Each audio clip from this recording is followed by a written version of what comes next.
As of recently, the tragic incident where Ayatollah Ali Khamenei, the supreme leader of Iran, was martyred by a joint venture or a mission conducted by US and Israeli forces against Iran combined in the Middle East.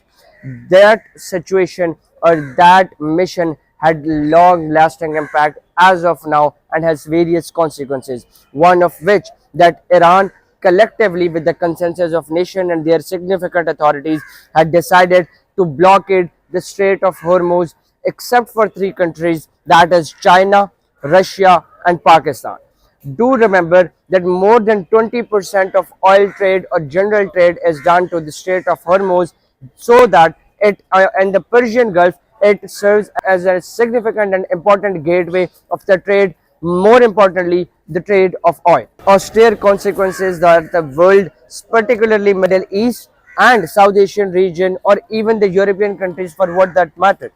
are experiencing is a huge and enormous surge in the oil, more particularly crude and Brent oil prices due to the blockage of Strait of Hormuz. As of now, the oil prices that were $90 per barrel before these crises had escalated and reached up to $132 per barrel. Though this situation and the crisis has been persistent between the US and Israeli forces on one hand and Iranian forces on the other hand, still the exemption of Russia, China and Pakistan is still a good redemption, particularly for the nation of Pakistan, whose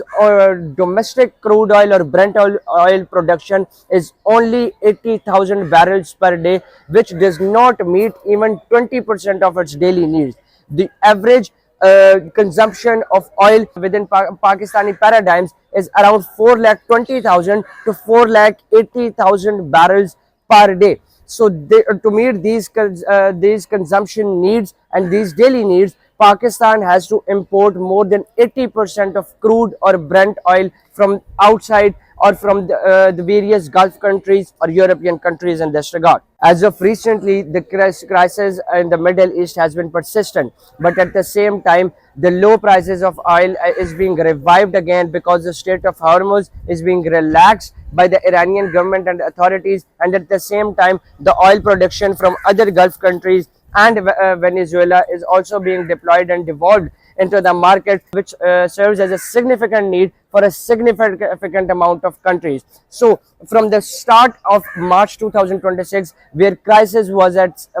its zenith in the Middle East, and the oil prices per barrel reached up to $120 to $132 per barrel, has now come again to $85 to $90 per barrel. And this is once again a good news for Pakistan, a country who imports around 80% or more than 80% of its crude or Brent oil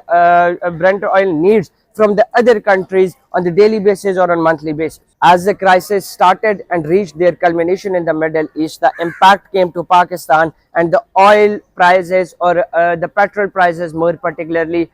had increased around 55 Pakistani rupees per liter, which was an enormous surge. But now, when the situation is being relaxed in the Middle East, when the dollar per barrel price is again being decreased from 120 to 130 barrels to again 85 to 90 dollars per barrel, now it is expected and people are optimistically looking forward to their federal government, whether the 55% increase or surge that was observed in the culmination of these crises will now come